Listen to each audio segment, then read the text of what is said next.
Welcome to Module 3 of the Monitoring, Evaluation, Research and Learning course. Module 3 will focus on data collection and analysis in MERL. In this module, we'll look at data collection, we'll understand what is data and also data collection. How do we prepare for data collection? How do we ensure data quality and ethical standard? Then we'll look at data management and analysis. How are we going to process our data? How are we going to manage our data?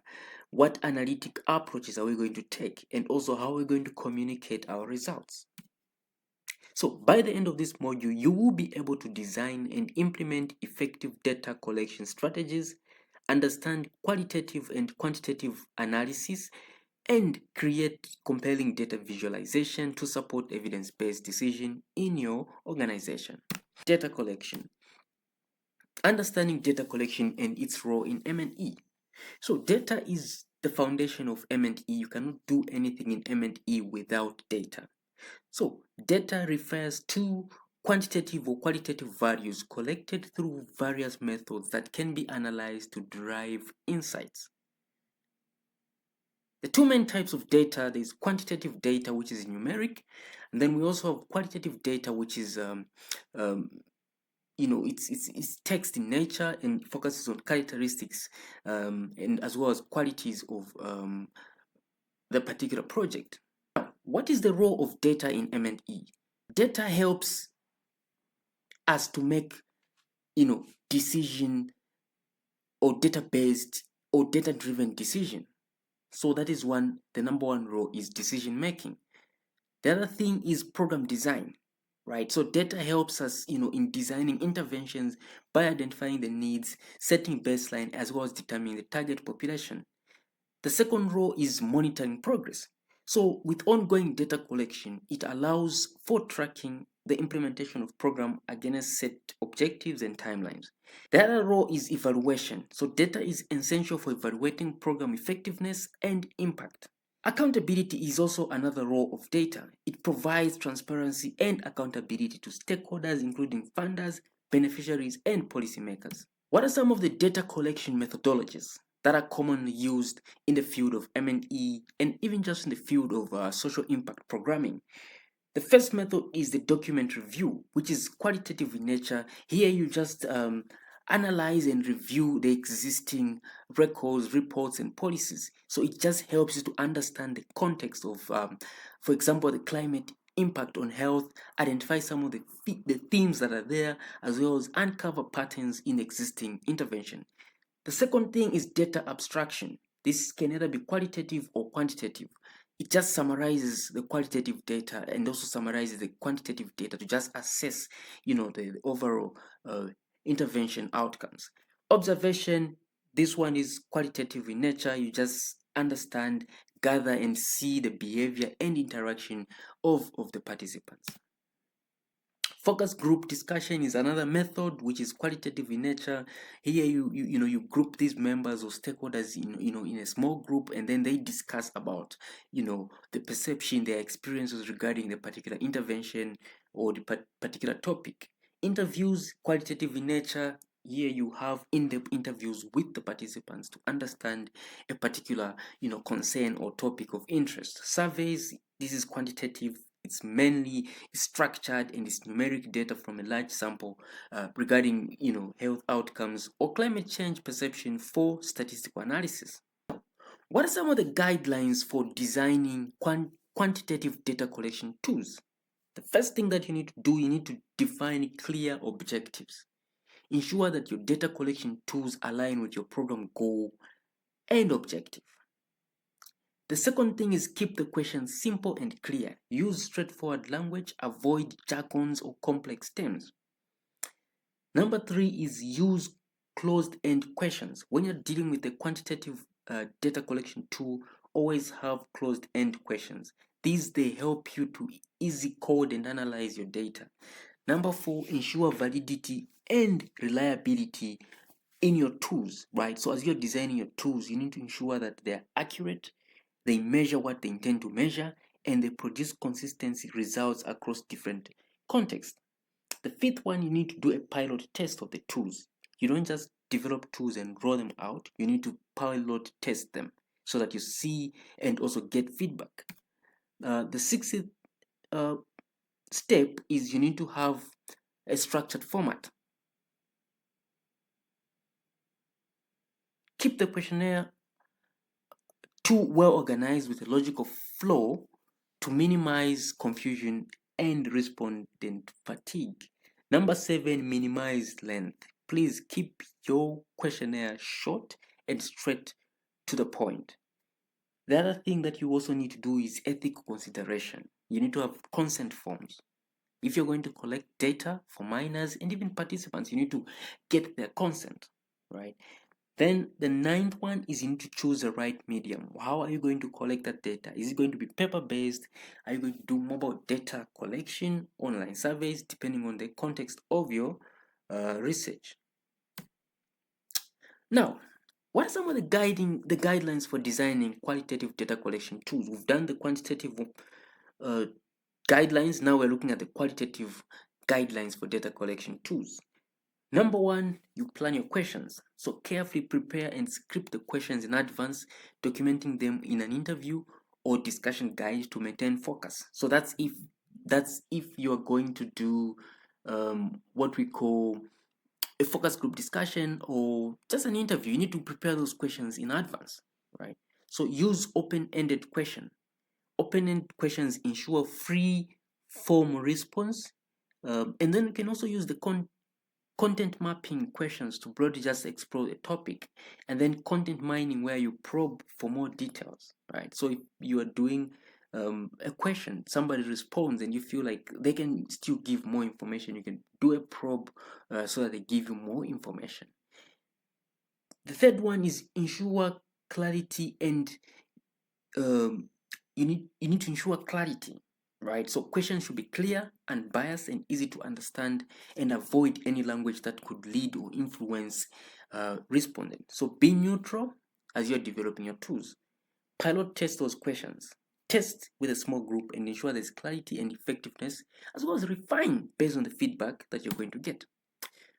Now, imagine you want to do a data collection. What do you need to do? You need to prepare for data collection. There are 4 major steps that you need to take before you do a data collection. Number 1, develop a data collection plan. Who is involved? What activities are you going to do? You define, are you going to do a training? Are you going to do a piloting, a data gathering? You need to document that. You need to establish a time frame for these tasks. When are you going to do this? When are you going to do this? When are you going to do this training? When are you going to do the piloting? When are you doing the data gathering? Then you need to establish where. Okay, determine the data collection locations. Okay, where are you going to collect that data from? Is it from this community, from that?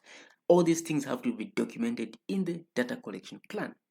The second step that you need to do is you develop the tools and you do a pilot test on these tools. You create your tools, your surveys, your interview guide aligned with your research question. Then you conduct a pilot test with a small group to identify any areas that may need improvement. The third one, you develop the protocol, data collection protocol.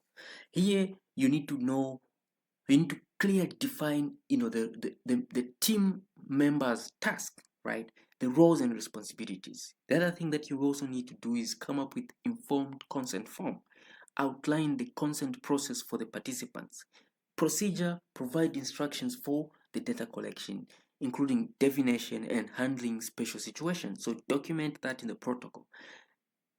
Quality assurance, specify data quality procedures too, right? So you need to come up with some checklists that you need to do as they are doing some of the data collection. Have they ticked this? When they do that, they tick. So those are some of the checklists that you need to ensure, that will help you ensure quality assurance. The fourth one, you select and train the team. You come up with a selection criteria, consider experience, language skills, and cultural diversity. You do that. You select who you're going to be with in the team. Training content, cover evaluation objectives, tools, ethical consideration, and techniques, right? Then practice opportunities, allow practice with tools to build familiarity and confidence.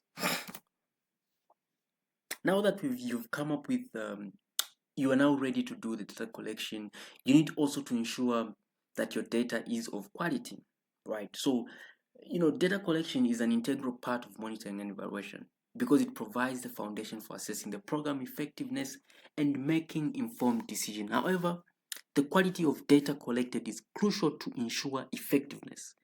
High quality data is characterized by 4 key attributes, which is validity, accuracy, reliability, and completeness. Now, what do we mean when we say validity? So, valid data accurately measure or describes what it is intended to measure or describe. Okay, so for example, if the goal was to measure hand washing frequency among healthcare workers, so the data should specifically capture hand washing practices within the healthcare setting, not in personal settings at home or anywhere, no, but that should be within the healthcare setting. That's valid data. It's accurately measure what it intends to measure. Accurate data is free from error and accurately represents the true value.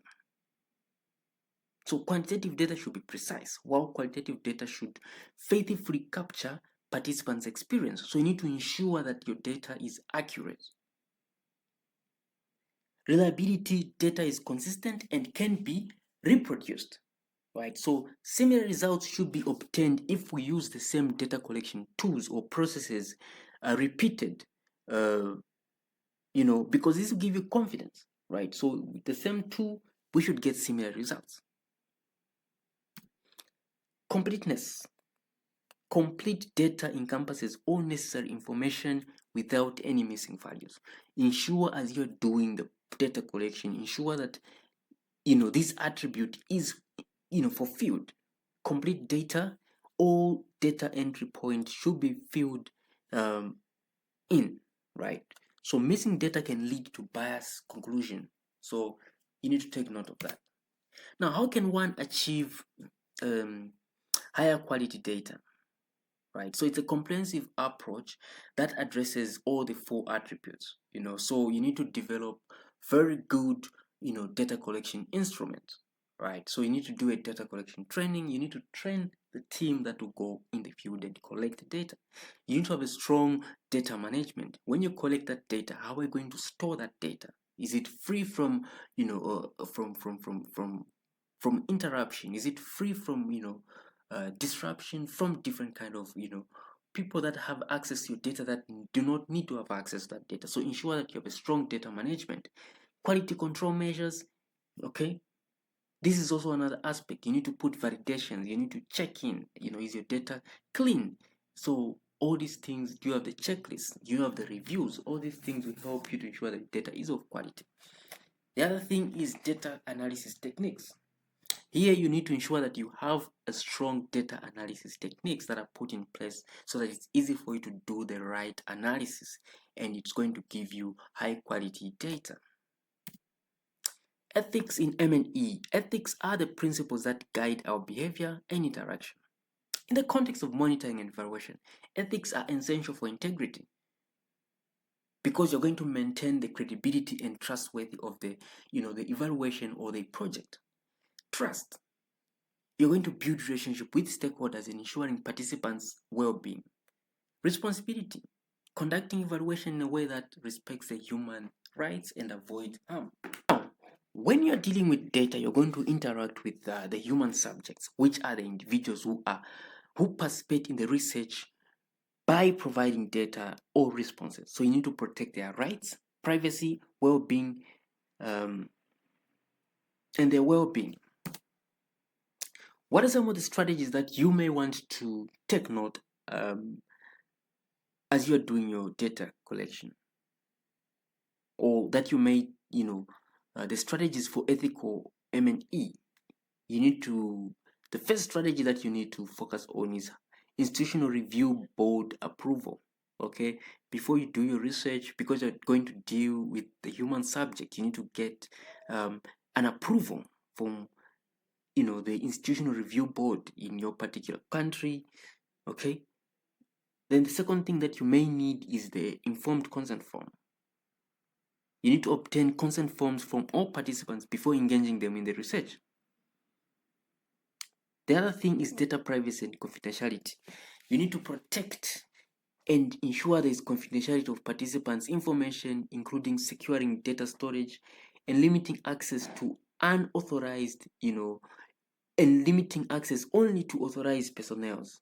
Minimize risks. So you need to identify potential risks to participants and implement measures to minimize these risks. Ethical consideration in your design. Okay, you need to consider ethical implications throughout the evaluation design process, such as selecting appropriate methods and ensuring cultural sensitive data collection. Training and awareness. You need to provide training and awareness opportunity to staffs on ethical principles and legal requirements to ensure sound effect decision making. Now, that is it with the data collection. Now we move to data management and analysis. You have now collected the data. What is the next step now? Management and analysis. Effective data management is essential for analyzing, interpreting, and using data collected in your projects. So this process involves managing data through its lifestyle with 4 key components, that is data entry, cleaning, storage, and security. Now, once you have collected your data, what is the next step? Okay, so in the next session, we'll look at data management and analysis. Data management. Effective data management is essential for analyzing, interpreting, and using data collected in your projects. So this process involves managing data throughout its life cycle, right? So, with the key components such as data entry, cleaning, storage, and security. Data entry involves transferring collected data into an electronic database if you are using paper-based data collection. So after collecting that data, it needs to be processed before analyzed. If data was gathered on paper, it must be entered into an electronic database, right? So a well-structured database helps us to have easy access and sharing of data, improves security and protection, also integration and improving data quality, as well as faster data driven decision making. Remember to choose the right database. If you're dealing with quantitative data analysis, tools like Microsoft Excel or Access are sufficient if you're dealing with small sample size. For complex, you may want to use Stata or SPSS. Qualitative data, Excel or Word if you're dealing with very minimal sample size. But if you're dealing with a larger, you may want to use NVivo and these other highlighted methods or tools. Data entry consideration. What do you need to do, or what do you need to take into consideration when you're doing your data entry? The first thing is you need to create a data entry protocol. So this is a guide or a document that clearly outlines the rules and the instructions for data entry, including the timelines to meet these reporting needs, right? The second thing that you need to do is you need to train the staff that will do the data entry. They need to know how to maneuver with the system. The other thing that you need to consider is conducting quality checks. As you're entering your data, take some time to just check through your data to see if at all there are any errors, and if there are any errors, you make some of these corrections. The fourth one is you need to identify and address some of these outliers. As you are reviewing your data, you're going to see some unexpected entries, abnormal age, abnormal, depending on your, indicator. If something is abnormal, is not normal, you may want to do away with that. You need to remove duplicate entries. Is the fifth one that you need to consider. Remove duplicate entry. Data cleaning. So you're going to spend more time doing data cleaning than doing analysis, right? So you need to ensure that you do the right thing, right? So data collection ensures that information is accurate, free from error, even with the digital data collection. Regular cleaning is needed to maintain data quality. Common cleaning methods that you may want to look at, okay? The quality checks. You just compare the raw data to detect any errors, okay? Outlier. What are some of the things that are not normal that you're seeing in the data? You need to do away with those things. You need to correct and do away with those things, okay? What other thing that also you may want to look at is you need to remove duplicates. If there are duplicates in your data, you need to remove them so that you have a good representation of the data. Okay, so now how do you handle some of the common cleaning methods that you may want to take note is, for example, you have data that is missing, right? So you may want to impute some values to make up for the missing data, or what you can do is you just do away with that data completely because it's going to mess up your analysis. Do away with some of the missing variables, do away with that entry, and discard it, right? So that it does not, affect the entire analysis. Standardized data formats. So when you're doing the data entry, you need to have a uniform format. For example, if you're doing a date of birth, you need to ensure it's uniform. If you're going to start with a month, then it should start with month. All entries should start with month, followed by day and year. So you need to have that uniform across all the data entry stuff. Okay, so you need also to validate data ranges. So if, for example, age, your age that you're looking for should be maybe between 0 to 100. If you see something beyond 100, then that is an outlier. You will need to do away with that. Okay, the other thing that you also need to do is cross-reference, different data sources. Okay, you compare different data sources and systems to ensure that there is consistency and integrity across data sets. Data storage, you've corrected your data, you've cleaned it. Now, how do you store and how do you ensure that there's security in your storage? So it's vital that you protect the data against unauthorized access, loss, or tampering, right? So data security measures depend on the type of data. Assess some of the risks, the local conditions such as electricity issues or the need to secure databases. So you need to put, key measures such as password protection or physical security policies. Not everybody should have access to that information. Only those that are involved in that project should have access to that particular data. Okay.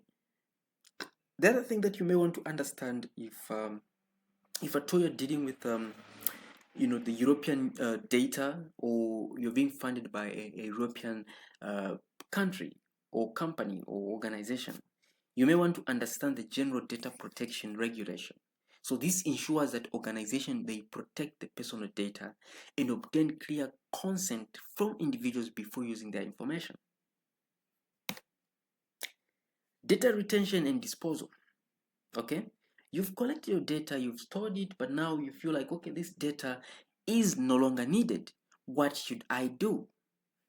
Disposal method. If it's paper-based, you need to burn that or you shred it to prevent reconstruction of that data. Electronic, you have an IT profession, they should ensure that they page all traces of data, ensuring no recoverable copies remain. The other thing that you can also do is this de-identification, right? If the data is retained, anonymize that data and protect the respondent's identity. Data analysis. Now that you've managed your data, you've put it in a very safe place, it's well stored, well cleaned. Now you can now think of doing the analysis. But now, what do you need to understand when it comes to data analysis? The next section will focus on data, just an overview of what is involved in data analysis. What is data analysis? So data analysis just involves systematically applying statistical and logical techniques to describe, summarize, and evaluate data. What is the purpose in M&E? It helps measure progress, assess performance, and make informed decisions about the intervention, right? So data, for example, data can just review whether a health intervention, successfully increased access to healthcare in the underserved communities. What do you need to do before you do your data analysis? You need to plan data. You need to develop a data analysis plan, which is a structured document outlining how you analyze and interpret the data collected during your M&E activities. It should be clear, concise, and tailored to your specific program and objective. A well-developed data analysis plan is crucial for monitoring and evaluating your project. It serves as a roadmap guiding you on how you're going to go through the process of transforming raw data into meaningful insights that inform program decisions. Some of the tools that you are going to use, or you're going to be introduced or exposed throughout your M&E journey and throughout your project management journey, these are some of the common tools that are used in NGOs, in the non-profit organization. If you're dealing with quantitative data, you're going to engage more with Excel, SPSS, Stata, and R. So just make sure that you know all these tools, but specialize in one or two of these, right? Qualitative data, you have NVivo and MaxDuck, and also Detox.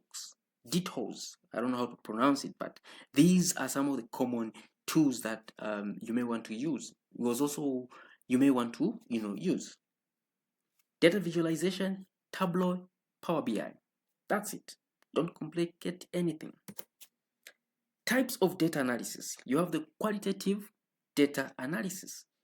This plays a very crucial role in understanding why and how, the why and how behind the numbers in the social impact program. So it dives deeper than quantitative number by comparing the rich, experience, perspective, and emotions that shape the program outcomes. Okay. Now, how can we use qualitative analysis in social impact programming? When you do a needs assessment, and also during program design, you're going to identify what the community needs, and then you're going to design tailored programs. So using qualitative analysis, you'll be able to analyze what are some of the common needs that the community needs, and then you'll be able now to tailor some of these programs based on the needs of the community. The other thing is the process evaluation and impact evaluation. You are going to use qualitative analysis to just understand areas that may need improvement, right? The other thing is also the outcome evaluation and impact assessment. You can use qualitative analysis to understand the program success as well as assess long-term impact. The other thing is stakeholder engagement and advocacy. Qualitative data can be used as a tool for advocating a certain particular intervention. Types of qualitative analysis. We have thematic analysis. It focuses just on the recurring pattern and themes across data. Okay, so it's useful for just exploring broader topics like beneficiary experience, program reach, and community perception. Okay, so it just helps to identify the key themes and explore some of the program impact. The narrative one, it's focusing more on individual stories or the personal meaning making, right? So you have the success stories, the most significant change. You want to see the individual stories, the human interest stories, and this is what a narrative is all about. You get the emotions, the subject dimension of participants. These are some of the things that you want to look at. Content analysis systematically categorize text to quantify patterns and relationship. That's it. Content analysis analyzes communication content such as documents, reports, social media, identify the trends, the frequencies and the connection between ideas and topics. The fourth one is the discourse analysis, just explains how language contracts meaning, power, and identify within the program context. So this is just used to just identify some underlying assumption, values, and ideology. The fifth one is the grounded theory. You develop a theory directly from qualitative data. You just fill up the gaps or knowledge on the program impact in a specific context. So these are some of the common types of data analysis or qualitative data analysis that you're going to be exposed to, or that you're going to use, or that you've already used. So these are some of the tools that I just wanted to share with you. The second type of data analysis is the quantitative data analysis, right? So this also plays a crucial role. It provides hard evidence of program effectiveness and impact. It goes beyond narrative and good intentions. By measuring and analyzing numeric data, you'll be able now to answer whether your program, is, you'll be able to answer questions concerning evaluating the program outcomes, questions concerning how is the program informing program improvement and decision making, and as well as measuring program reach and utilization, identifying the cost effectiveness and efficiency. So these are some of the things that you'll be able to answer when you use quantitative data. Types of quantitative data: descriptive statistics. You're going to use the mean, the median, and standard deviation to just summarize your intervention output. Regression analysis: identify the relationship between program participation and your various outcome. Analysis of ANOVA: you're going to compare outcome across different groups exposed to different program intervention. Cost-benefit analysis: evaluate the financial value of program benefits compared to its cost. Challenges that are encountered in quantitative data analysis is data quality. Ensuring that data is reliable and accurate. It's a big challenge, so we need to ensure that our data is very, very accurate. It's reliable, and also our tools themselves, they are very reliable for us to be able to collect, in good data quality. Attribution: one of the challenges is how do we isolate my program's impact from other factors influencing this outcome? So it's a very complex thing, but you also need to do attribution analysis. If you're unable to do that, you can do a contribution analysis and also appreciate that you are not alone in this part. You did it with other people. Oversimplification: focusing solely on numbers can overlook then experiences and perception of beneficiaries. So limited scope: quantitative data has limited scope because it may not capture a full range of program impact, particularly when it comes to social and emotional domains. Then we have the mixed method analysis in M&E, which is it just combines both the qualitative and the quantitative approaches within a single study.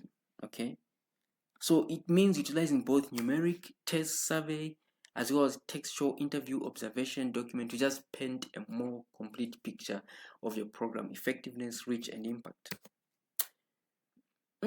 What does mixed method analysis helps to bridge? It bridges the gap by gaining more understanding, by gaining a more comprehensive understanding, right? So when you get qualitative data and quantitative data, you put them together, you're going to have a more a comprehensive understanding. Triangulating findings, you'll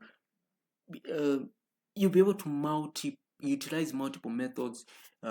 You'd want to strengthen the validity or reliability of your results by ensuring confidence in your conclusion.